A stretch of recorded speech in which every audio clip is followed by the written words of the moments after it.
Hey, hey, how you going? It's Yvonne here from Women's Fitness Adventures. I am coming to you from Sydney town, so I am high up on the 68th floor, if you can see behind me, of an apartment. I'm here for a conference.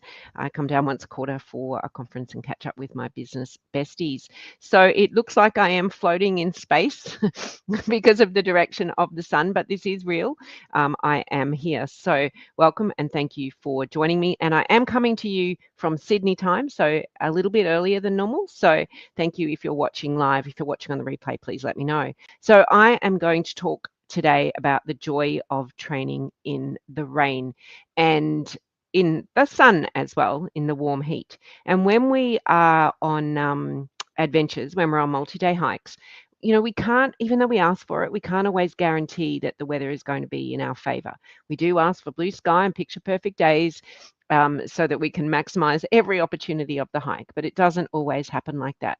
So to keep us safe on the trail, but also to maximize our absolute enjoyment on the trail, we need to really practice in all weather conditions. Now, granted, some people where they live have 4 seasons in one day, and others just have heat all the time, and others just have darkness all the time as well, depending where you are in the world.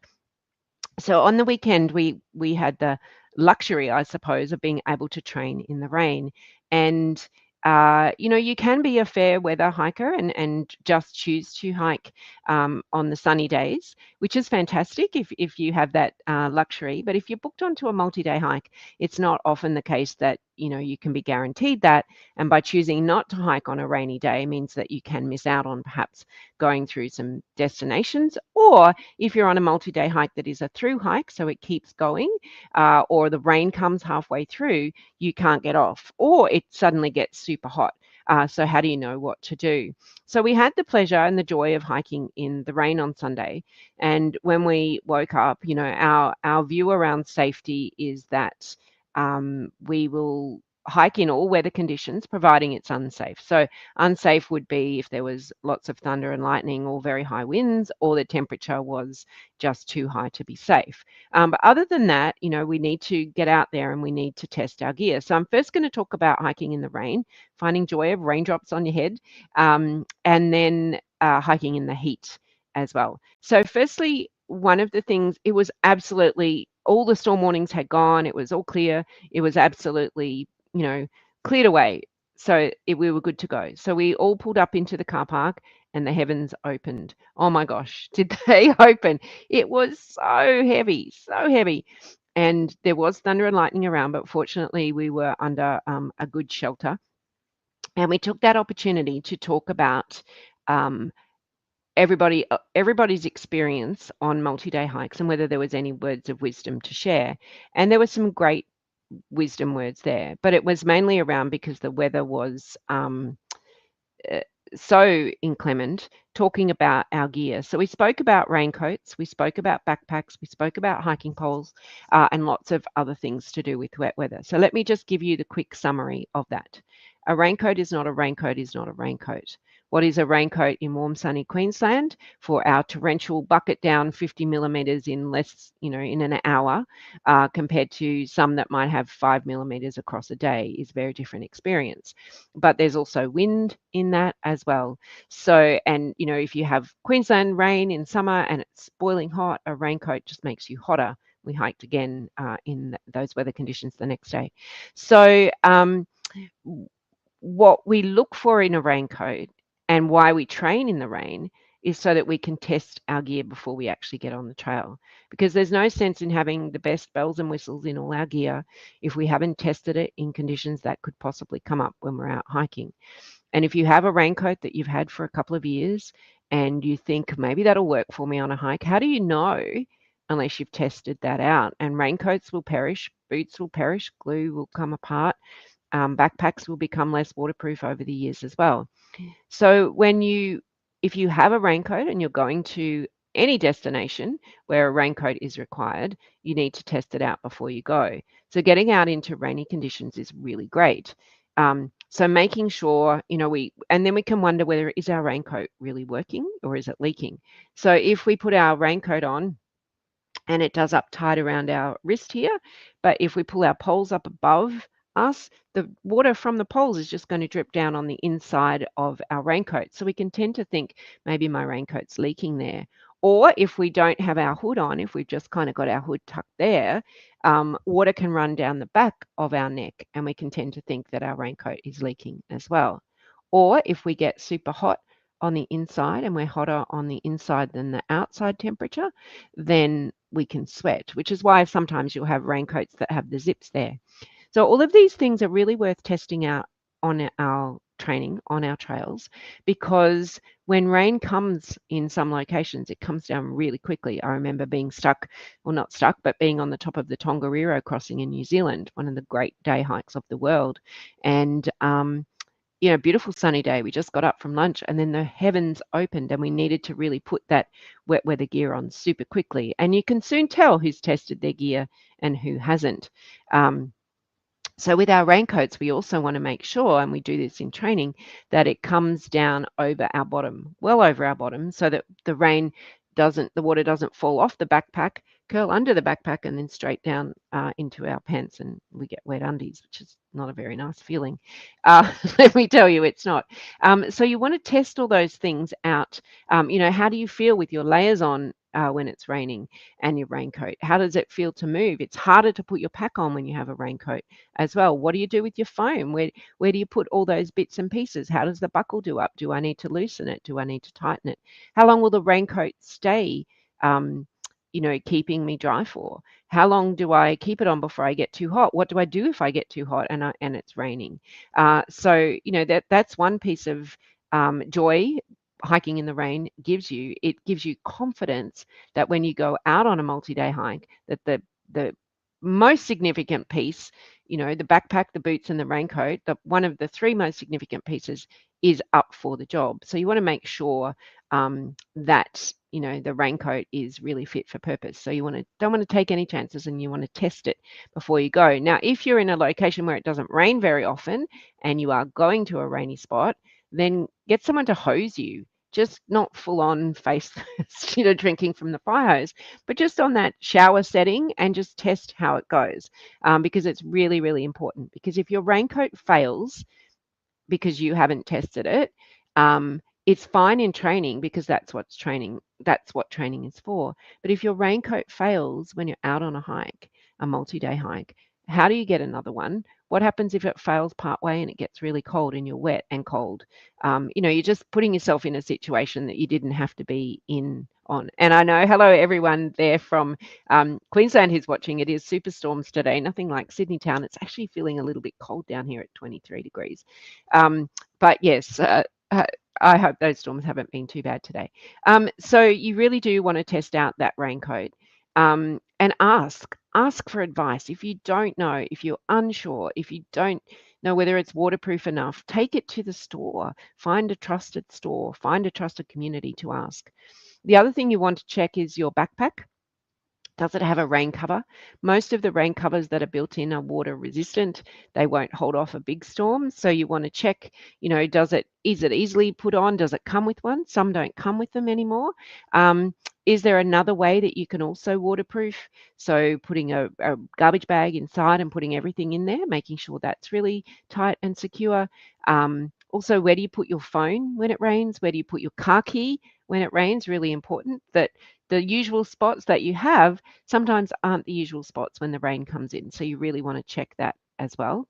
The other thing you want to check is that if you're wearing gaiters, that if you're not wearing gaiters and you've got socks and shoes or socks and boots, the water's just going to come straight down, fill up the sock and probably go into the shoe. Will definitely go into the shoe, and water will go into the shoe anyway.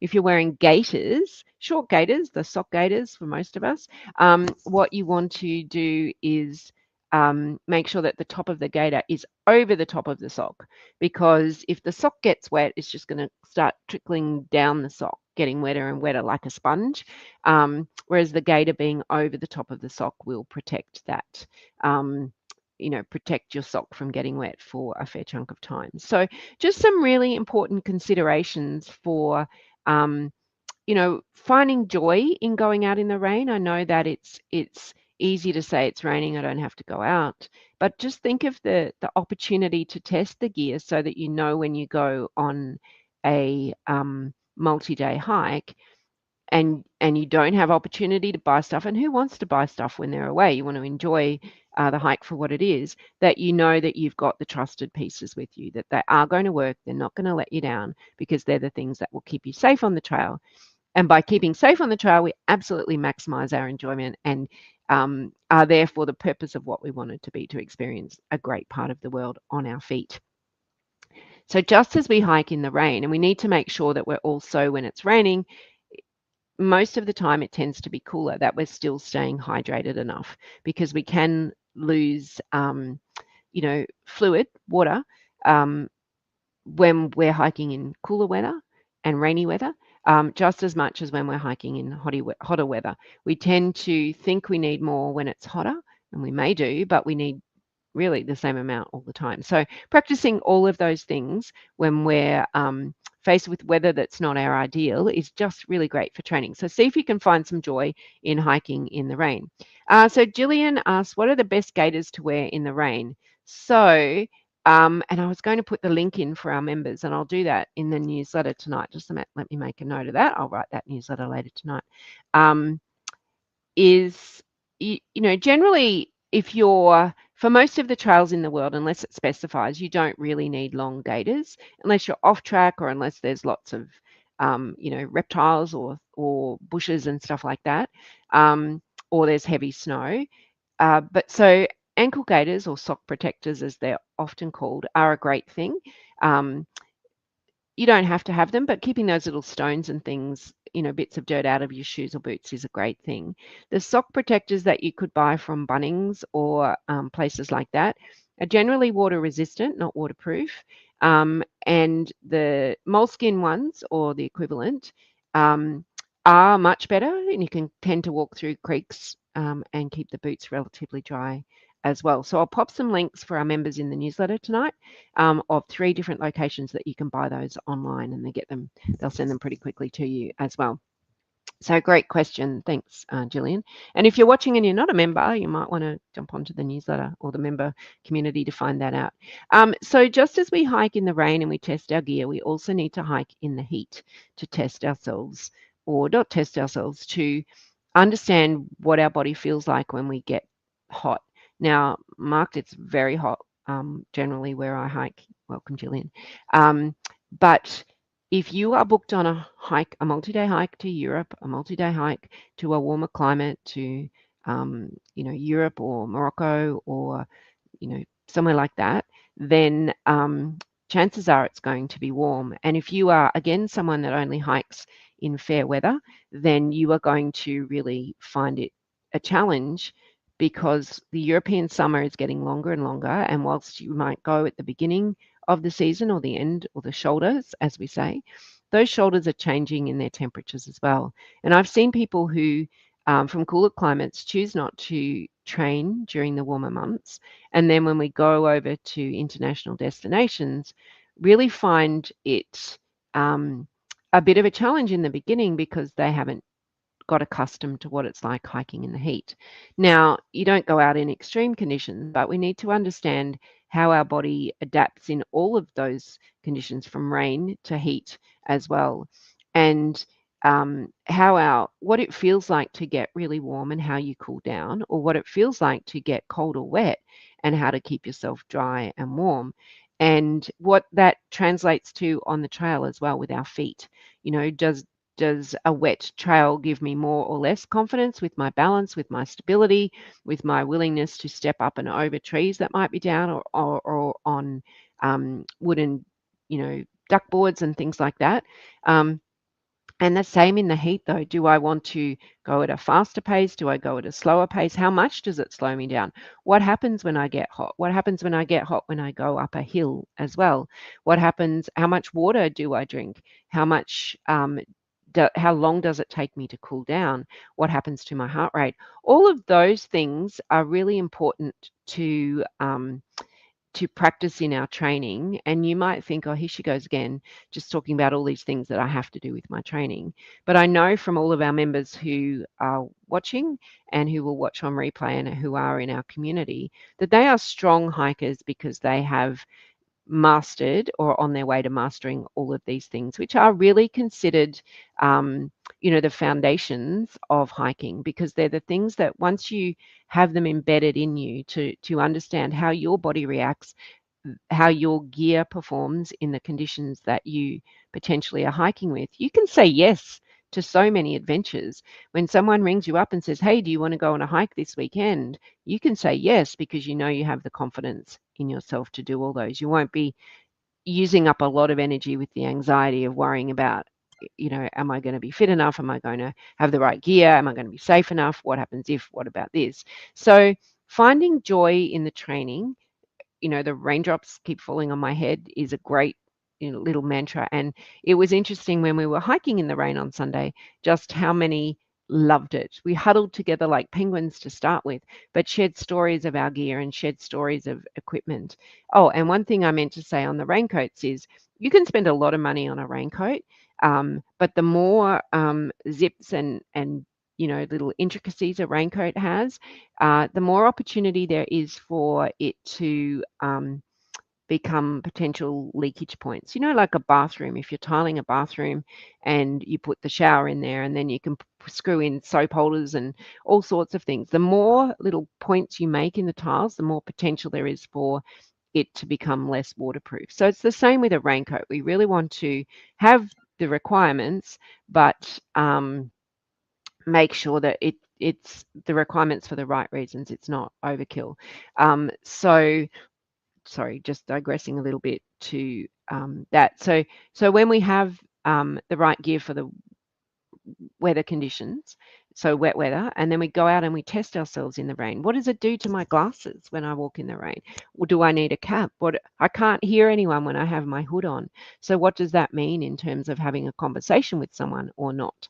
And that was one thing we had to do on Sunday because the rain was quite heavy, was I can't hear you unless you are standing in front of me looking at me, because we both have a hood on and our voice is going forward, understanding those things.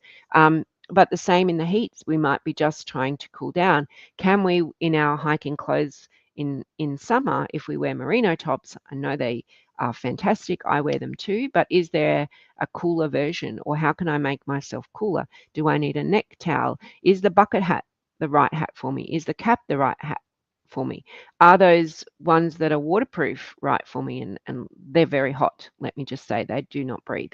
So understanding all of those things so that when you get on the trail for your multi-day hike or your big day hike or whatever it might be, you've got all this in your little arsenal of tricks up your sleeve to know.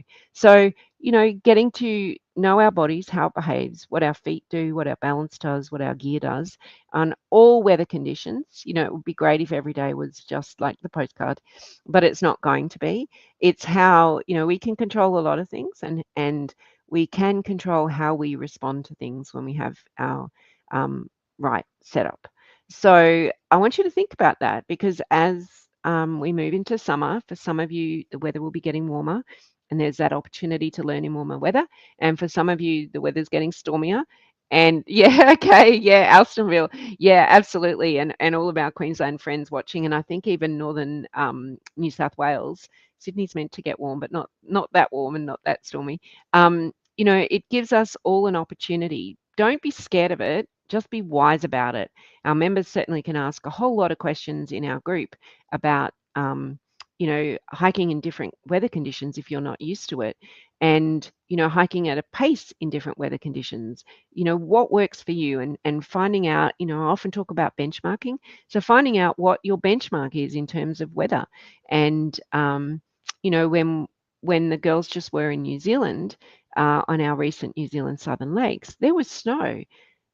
We don't train in snow because it's generally not something we have, but we know that everyone had the right gear so that they would be safe when they could go out on the trails, and then we teach on the trails there. So some things you can't do, but if you can kind of get out in the weather conditions of all seasons, and sometimes they're all in one day, then it really makes for a stronger you for hiking. So having all of that um, in your knowledge bank doesn't mean you have to know all the answers, but just having all of that in your knowledge bank around, the right gear for the conditions, that you've tested that gear as well, and that you know that it will perform when you get out on the trail.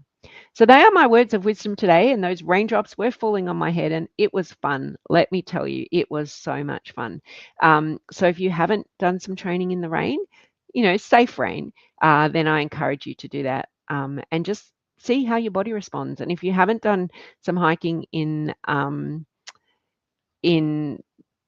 in heat, then I suggest you do that as well. Yeah, and you may not have been here at the beginning, that you don't want to be out on the trail when it's dangerous. So you need to check those things as well. So we always follow those safety precautions. But if you haven't done much training in the heat, don't go out in the burning sun in the middle of the day for your very first one, but just take it easy and start to understand how your body responds to heat when there's exercise there. Because if you don't hike in the heat, all the gains you make in the cooler months will be lost when it becomes the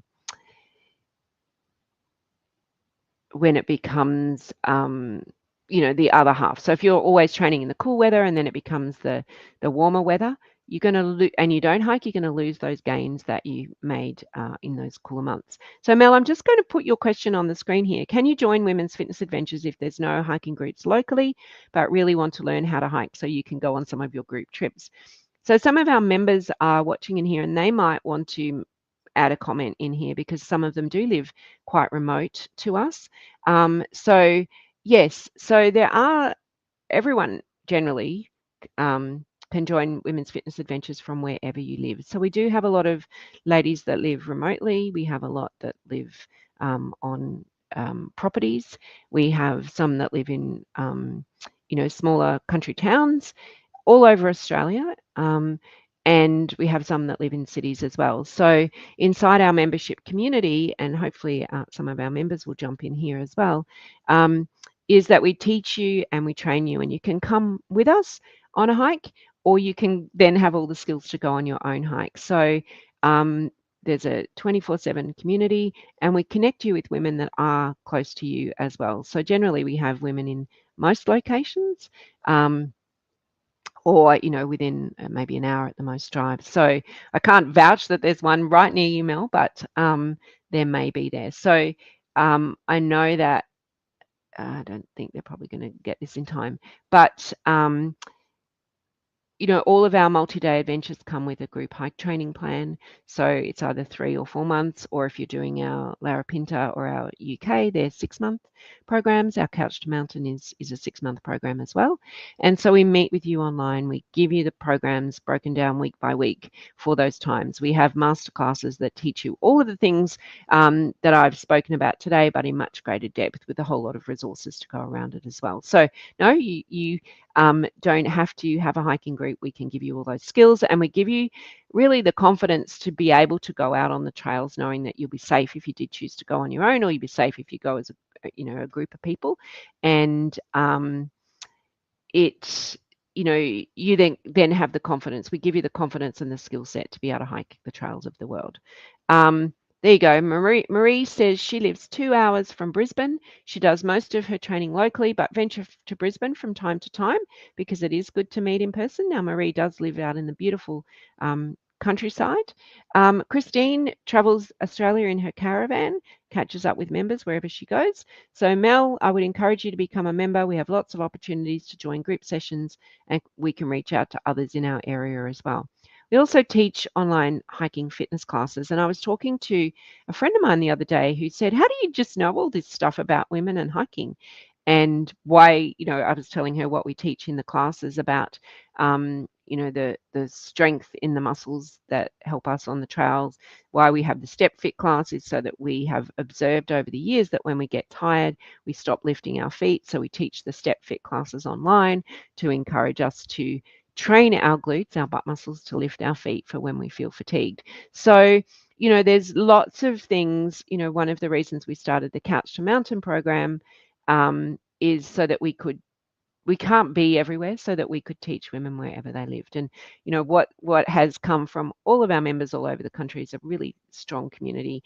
And if you travel around, you'll find someone who's like, hey, I'm here in town, do you want to meet up? So yeah, so don't procrastinate. I think everyone would say, and if you jump onto our website and read the member stories, they'll all say they wish they hadn't waited so long. So jump on there, and you can try a monthly or an annual membership. So join in, give it a try for a month if you want, or jump in annually, which is a better rate anyway.